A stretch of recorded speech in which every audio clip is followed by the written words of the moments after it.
just keep me hanging on. You just keep me hanging on. You're gonna reap just what you sow.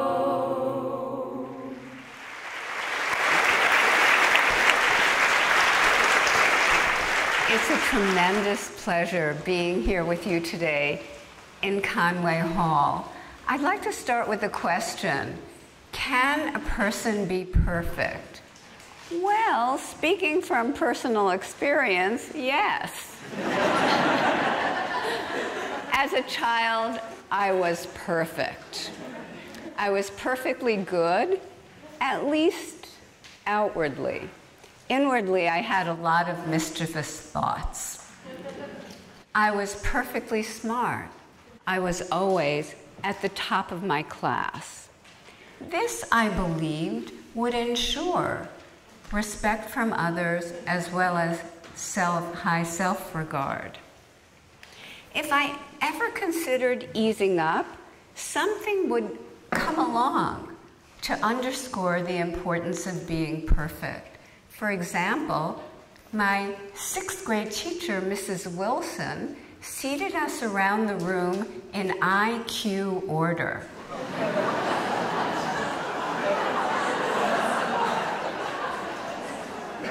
It was already the top IQ class in the school, but she didn't care. For her, every point of IQ was incredibly important. The lower IQ children were not allowed to wash the blackboard or clap the erasers in the schoolyard or carry the flag in the assembly, take a note to the school principal.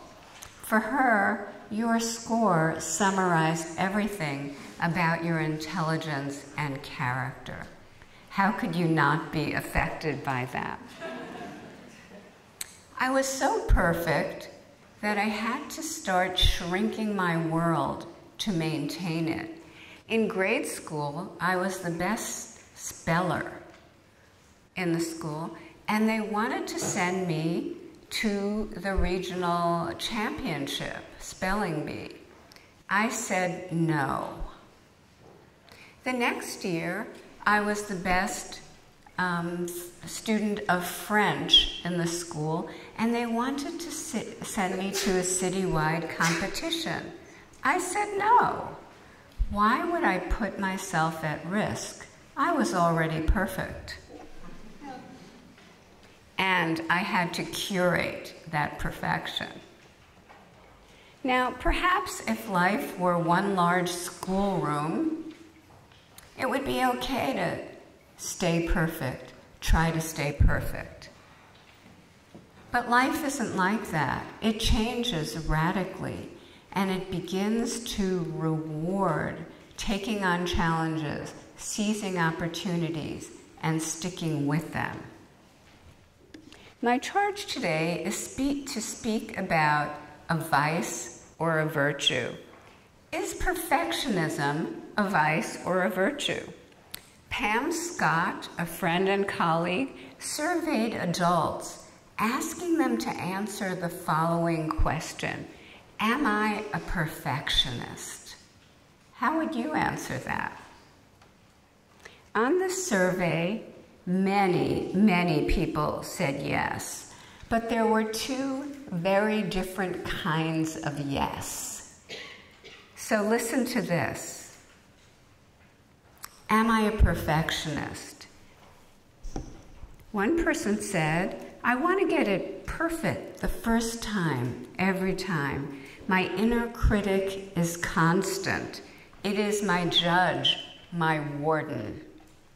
Or in the same vein, another person said, having built a magnificent dam of perfection, that is, I am perpetually plugging all the holes.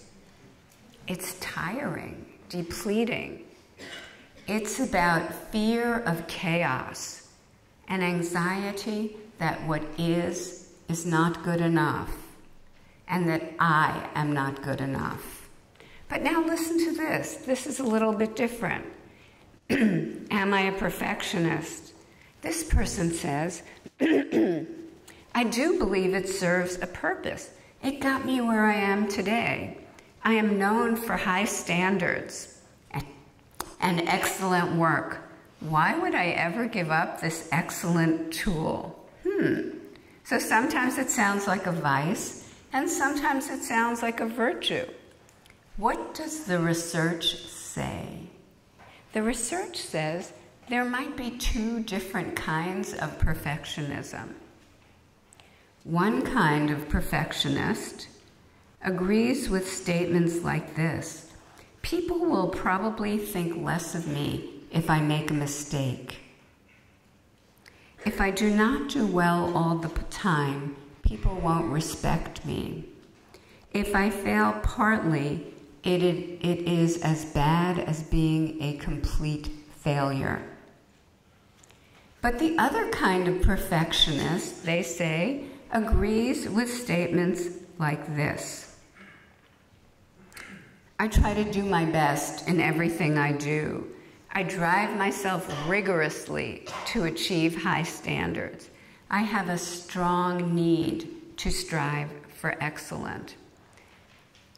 So this kind involves setting and striving toward very high standards. And later we'll ask if perfectionism is the best word for that. The first, that self-critical kind, has many negative consequences: anxiety, depression, compromised relationships. But the second kind, striving for excellence, can have many positive consequences.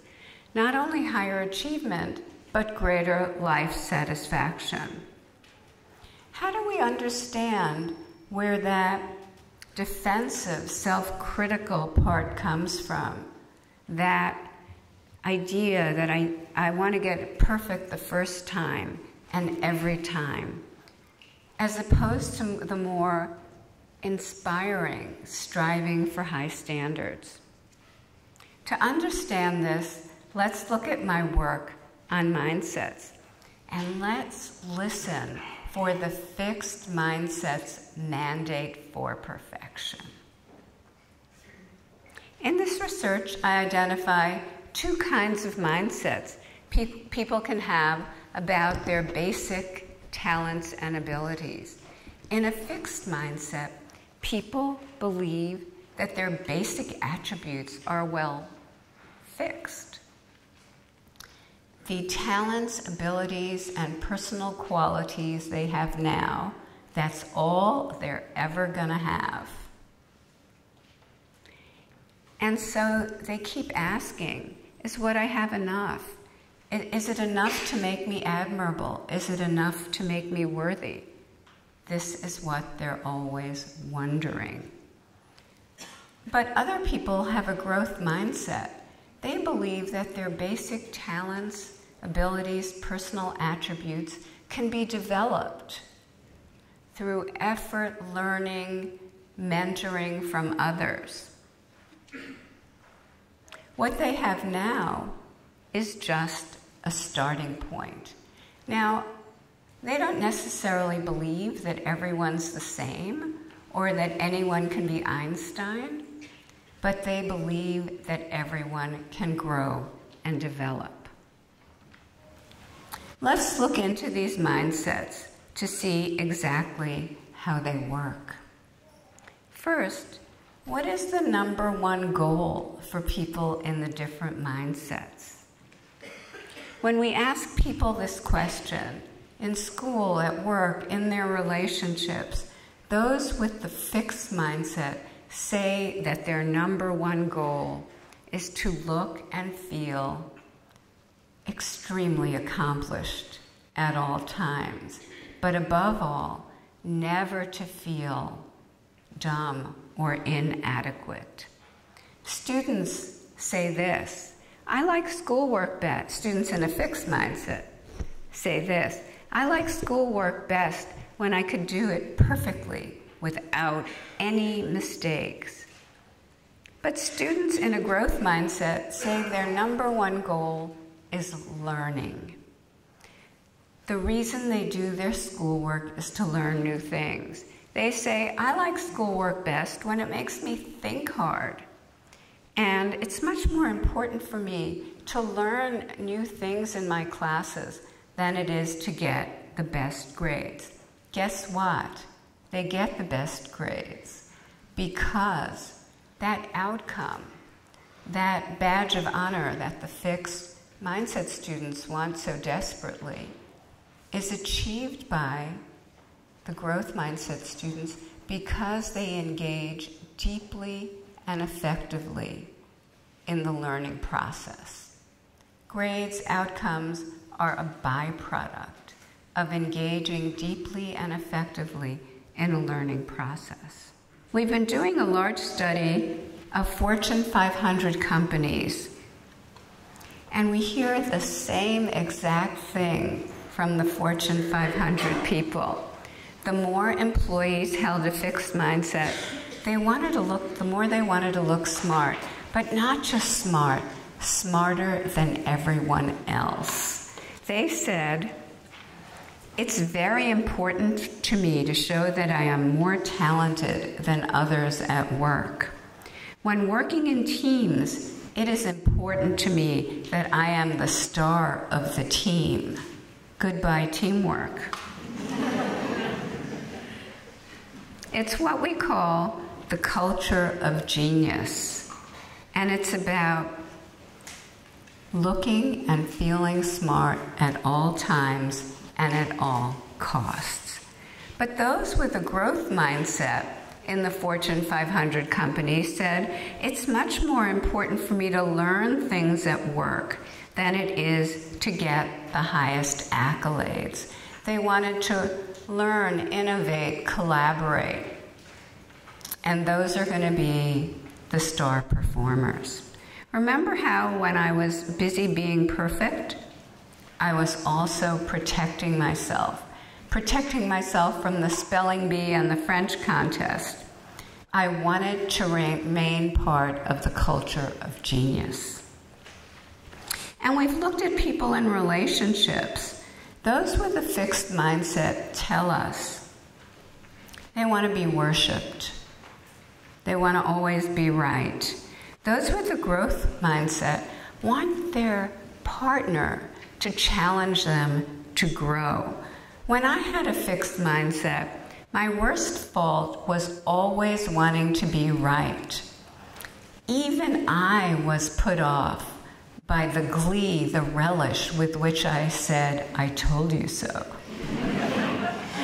On the rare occasion I was wrong, I looked for someone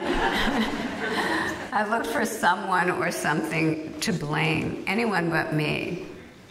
My husband and I finally had to invent a third party. We named him Maurice. And he was the person we blamed for everything. So that we could get around that blame game and start getting to the important things. Let's talk about role models. They're supposed to be inspiring, right? You see someone who succeeded in your field, who's like you, and it should give you confidence. It should excite you.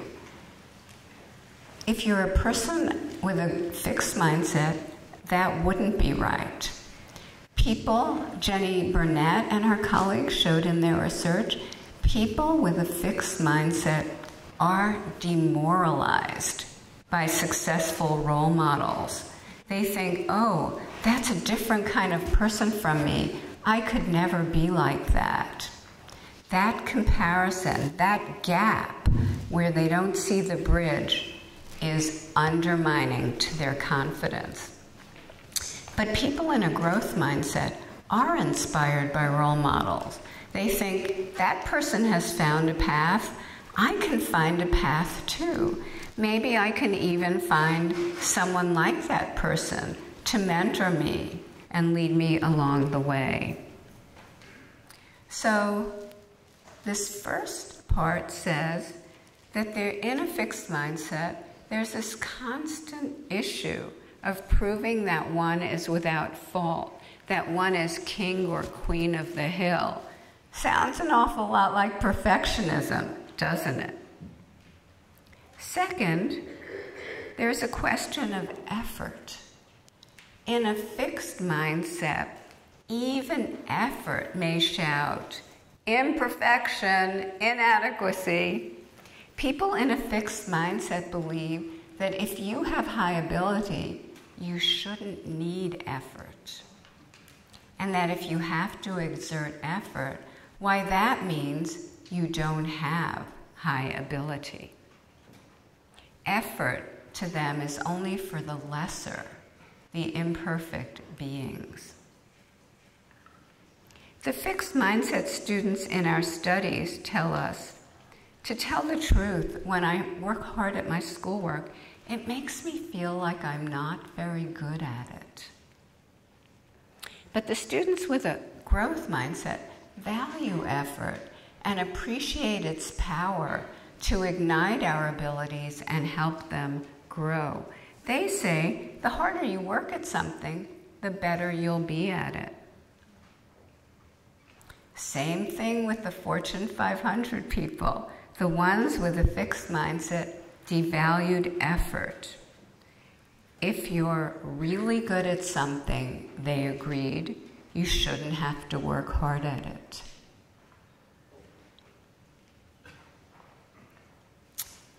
I think this is the worst belief that anyone could have. Everything important, and this is the sermon part, everything important in life requires huge amounts of effort over long periods of time. And if effort makes you feel inadequate, incompetent, you're at a huge disadvantage. Fascinating studies now show the power of any little effort to undermine the confidence of people in a fixed mindset.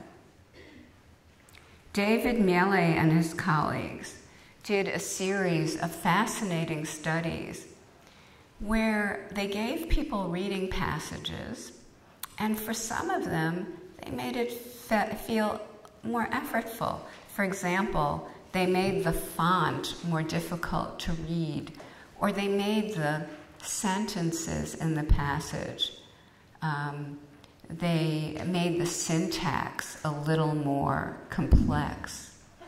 Every little thing that increased the effort you needed undermined the confidence of people with a fixed mindset. They rated themselves as less competent and less good at comprehending the passage every time they had to apply more effort, even when effort was induced in these silly and irrelevant ways. Since I wrote my book, Mindset, I get letters from people who were once child prodigies. Many of them have not finished university or found meaningful work. They expected effortless achievement. And people promised it to them. They said, oh, you're so brilliant. You'll be this, you'll be that. So they sat there and waited for that to happen. But guess what? It doesn't work that way. You actually have to do something. Also, being talented became for them something that others had to do. Being talented became equated with not having to work hard like other people. When the day finally arrived, and it always does, that they did have to work hard, they weren't able to do it. It made them feel just the way they didn't want to feel.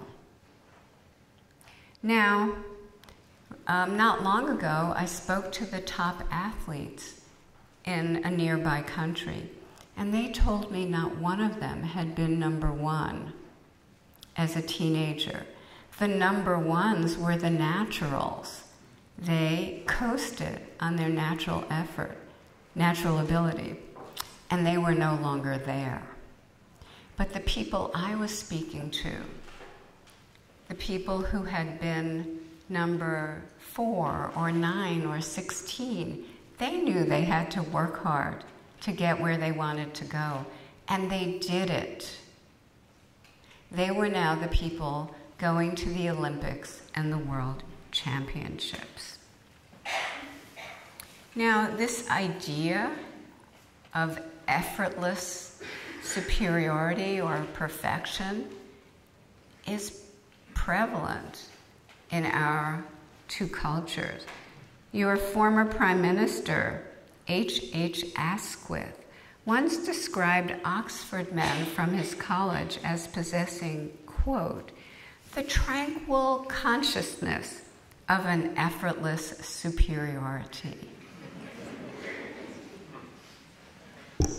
And there is something rampant at my university, Stanford University, called duck syndrome. What is duck syndrome?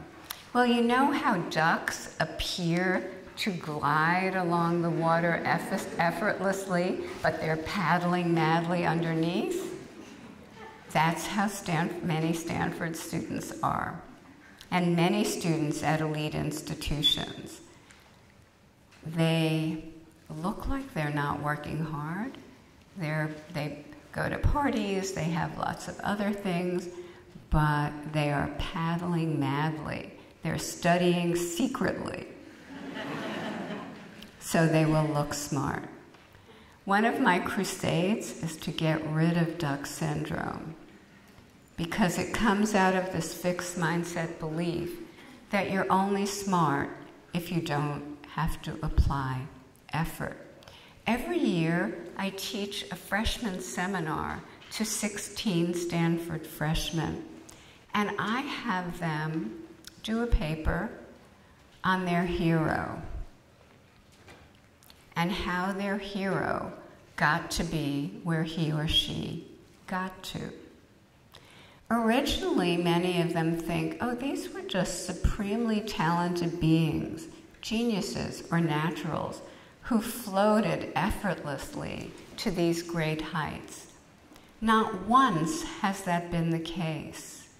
They see that these people they admire worked harder than anyone else, often encountered seemingly insurmountable setbacks, and succeeded in surmounting them. I think that's much more admirable than being born with something that just propels you somewhere. And I think we should make that the admirable thing throughout our culture. So in a fixed mindset, it's not just perfection, but effortless perfection. Good luck. Third, and finally, in a fixed mindset, errors and setbacks are calamities. Hello. Errors and setbacks are calamities. It's never too young, actually, to hear this. Because as an aside, and this is aimed at you, Mom, we published a study a few months ago showing that parents praised to their babies, 1 to 3 years of age, predicted the child's mindset and desire for challenge 5 years later. Mothers who gave their babies process praise about the process they're engaging in, good effort, good trying, good strategies, had babies who had more of a growth mindset and more desire for challenge 5 years later. So none of this, you're brilliant, you're great, you're a genius. Now I feel qualified to intervene when I hear a mother in an airport telling her baby, what a genius you are. No, no, no, no, no. So third and finally, in a fixed mindset, errors are and setbacks are calamities.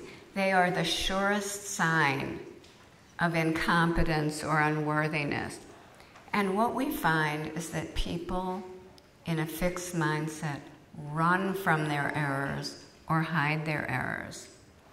In a study with David Nussbaum, we gave engineering students 3 short engineering tests. Tests, we said, were tests of engineering aptitude. They did really well on 2 of the tests, but poorly on the 3rd. And then we said, hey, which one do you want to take a tutorial in? And then redo the test.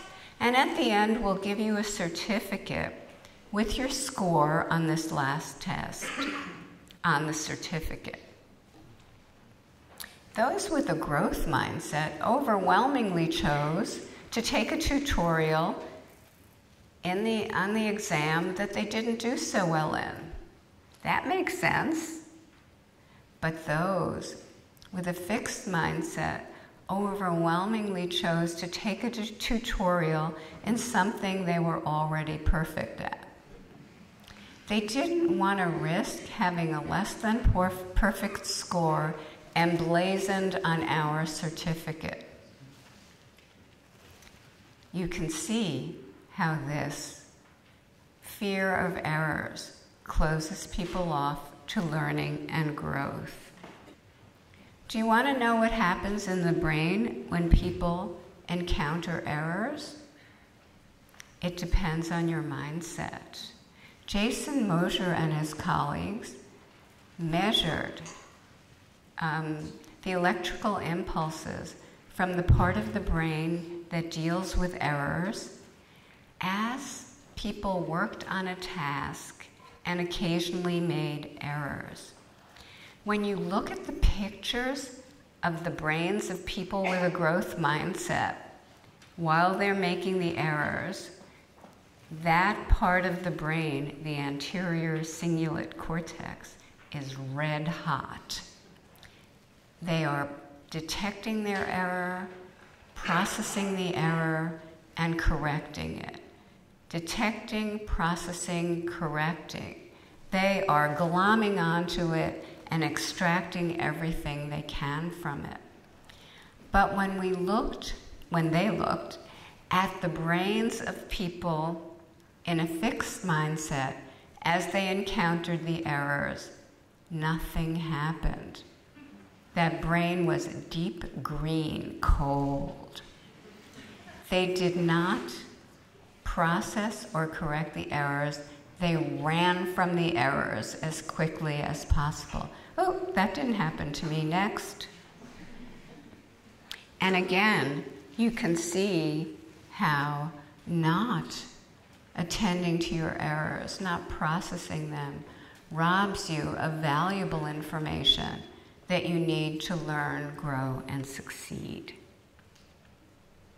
No wonder, because of what errors mean, errors are deeply diagnostic of their ability. No wonder we find that students in a fixed mindset, say after a poor score on an exam, they'd consider cheating next time. The poor score meant they weren't good at it. They don't like effort. They don't believe in effort. Cheating becomes a viable option. Or in some studies we've found, they lie about a poor score when they have the opportunity. It's as though admitting imperfection makes it real. And that imperfection in a fixed mindset is permanent. In my book, Mindset, I write about the tragic cases of 2 young people, Janet Cooke and Stephen Glass, whose lives were completely derailed.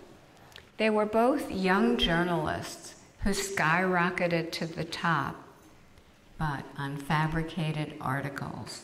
Janet Cooke actually won a Pulitzer Prize for her Washington Post article about an 8-year-old boy who was a drug addict. The boy did not exist, and she was later stripped of her prize. Stephen Glass was the whiz kid of the New Republic magazine. He seemed to have stories and sources that other reporters only dreamed of. The problem was he dreamt it all up. The sources didn't exist. The stories weren't true. Did Janet Cooke and Stephen Glass feel that admitting ignorance would discredit them with their colleagues? Did they feel they should already be like the big-time expert reporters before they did the hard work of learning how? Stephen Glass said, "We were the stars, precocious stars, and that was what mattered." The public understands them as cheats, and cheat they did, but I understand them as talented young people who succumbed to the pressures of a fixed mindset, who felt they had to be perfect. There was a saying in the 60s that went like this, the 1960s, becoming is better than being. The fixed mindset doesn't allow people the luxury of becoming. They already have to be and be perfect. The good news, as we were told at the beginning, is that a growth mindset can be taught. And it can be taught at any age. It can be taught to little kids. And in fact, parents tell me often. I got an email from an executive at Apple not long ago. He said his 4.5-year-old son was taking piano lessons and was struggling through his practice. The good dad started marching over, whereupon the son turned around and said, "Don't worry, Dad, I have a growth mindset." Many parents tell me their 3-year-olds will say, "Good effort, Mommy," or "Good try, Daddy, maybe you can try another way." My former student, Jason Plax, is now doing studies with elderly individuals showing that teaching a growth mindset improves their memory performance. In our studies, where we teach a growth mindset, we teach people that every time they push out of their comfort zone, work on something really hard, and learn something new, their brains form new connections, and over time, they can get smarter. This is a thrilling message. We'll never forget the one boy in one of our studies, a teenage boy in one of our workshops. He was the bane of our existence. He was always cutting up with his friends, being disruptive. He seemed uninterested in our pearls of wisdom. But when we started teaching the growth mindset and how you can grow your brain like a muscle, he sat down, shooed his friends away, and said, "You mean I don't have to be dumb?" And he caught fire, as have many students learning the growth mindset. But the amazing thing is that learning this growth mindset in this way completely transforms the meaning of effort and difficulty. In a fixed mindset, effort and difficulty, people say, make you feel dumb, incompetent, inadequate. But in a growth mindset, we learn that when we're struggling with effort and difficulty, that's when we're getting smarter. That's when the brain is forming new connections and making us more competent. Can you feel that difference? I'm on a worldwide crusade now to change our value system away from effortless success as the ultimate and toward effortful success as the ultimate. Not long ago, someone from another country said to me, "In your culture, struggle is a bad word." I said, "You know, you're right. Rarely do you come home at the end of the day and say, 'Honey, I've had a fabulous struggle.' No. Usually you're crawling in the door, dragging yourself over the threshold, maybe in need of some form of libation. But why shouldn't we revere struggle? It means we've worked hard towards something we value. Why shouldn't we sit around the dinner table and say, 'Who had a fabulous struggle today?'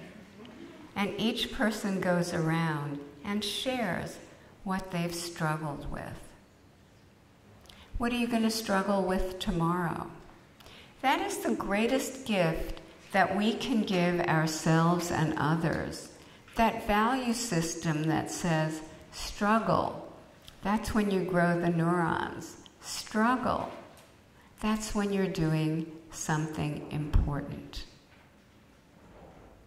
So instead of praising each other when you do something easily, quickly, without mistakes, no.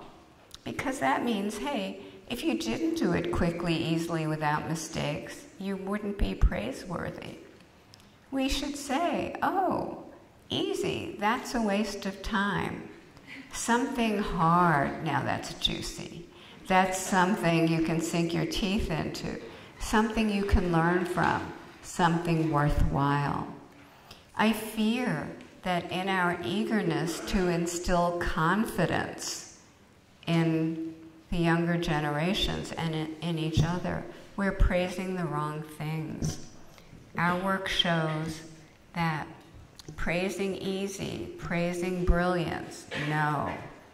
Let's get that value system where difficult things, where you struggle, make mistakes, flounder, that's when it happens. That's the zone of getting smarter. So what about me? Am I still perfect? No, not by a long shot. I pursue high standards, but shouldn't we get rid of that word perfect? It has tormented so many talented people and doomed them to oblivion. Being a work in progress, isn't that better than perfect? Setting high standards, striving to learn, working, struggling toward hard things we value, failing and bouncing back, isn't that better than perfect? Can we find another word that's better than perfect? Growth, growthism, growthiness? What if the highest compliment were, boy, you have such wonderful growthiness?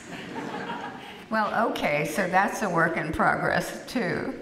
But if you can think of a good word, all suggestions are welcome. I want to return one final time to Pam Scott's survey of people where she asked them, am I a perfectionist? And one of them said, the thing that is really hard and really amazing is giving up on being perfect and beginning the work of becoming myself. I agree. By giving up the idea of perfection, we can start a lifelong, wondrous, ever rewarding journey to becoming ourselves. Thank you.